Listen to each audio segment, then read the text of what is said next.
everybody. I'm back with another COVID-19 episode.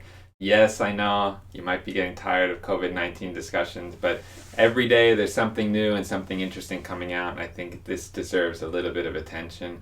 I'm basing today's discussion on a post by a doctor, a medical doctor in the United States, who wanted to talk about what it actually means to flatten the curve and what it means to come out from that when we're done flattening the curve. And there are a couple of points that I thought were really interesting in this and that I want to bring out. The first point I think that's really important is to ask, what is the purpose for flattening the curve? Why do we talk about flattening the curve? And I think the main driver of this is to prevent overwhelming of the medical facilities, right? And this was the biggest push from the Japanese perspective. The doctors in Japan really wanted to prevent overwhelming the medical facilities. For example, just the other day I saw an article that said 90% of the beds designated for COVID-19 patients in Tokyo were already occupied.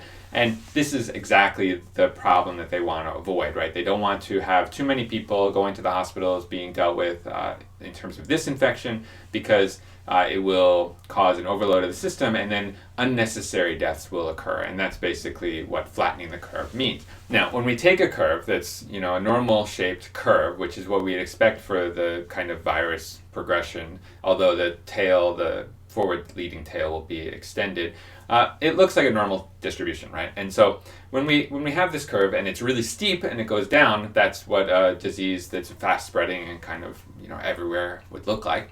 And then we want to flatten that curve and extend it along. Now, what does it mean about the number of people who will get infected and the number of people who will die from these diseases in either the steep curve or the flattened curve?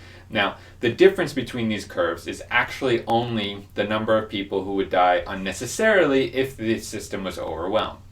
The number of infections and the number of deaths directly due to the virus itself is likely to be unchanged. And that's really important. What they're saying is basically that the area under the curve is the same. There are the same number of people under the curve, whether it's a very steep curve or whether it's a very flat curve.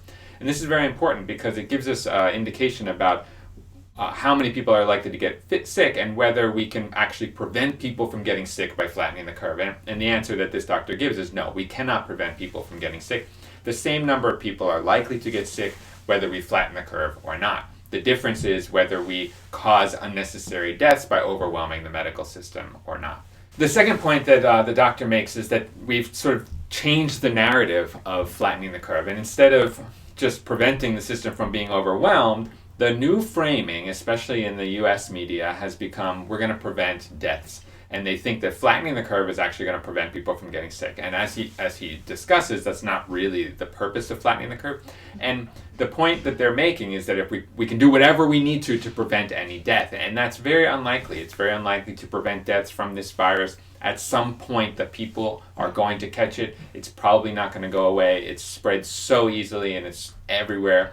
The only way the virus dies out is when it dies out by itself. And most of the time, medicine doesn't know why viruses just end up dying out. So there's a lot of uncertainty around the virus, around viruses in general. And it's very unlikely that you can prevent people from getting sick and prevent people from dying who would normally die from this virus.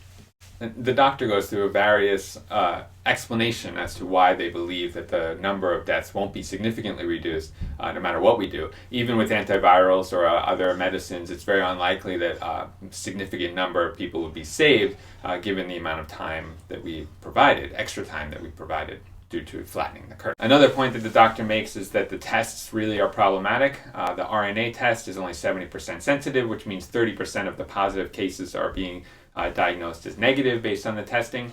And any blood tests that are used to check for antibodies, for example, lack specificity. So that means that just because you've been exposed to any coronavirus in the past, you may test positive for antibodies even if you've not been exposed for this particular coronavirus, this COVID-19. And the bottom line that the doctor makes here is that he wonders, what can we do as a society to help protect people without causing much more societal harm in a larger sense? And one of the things he points out is that the wealthier people in society are able to work from home, while the people who have part-time jobs or who might be unable to have white-collar sort of salary-level jobs are stuck.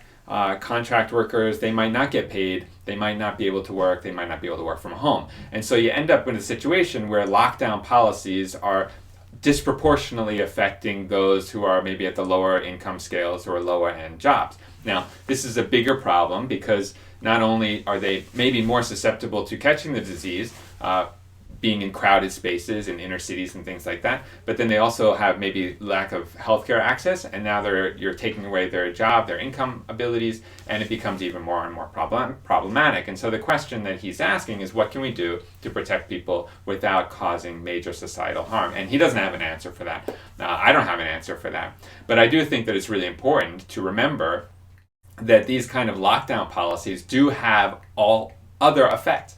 And as I mentioned before, we need to decide where the line is.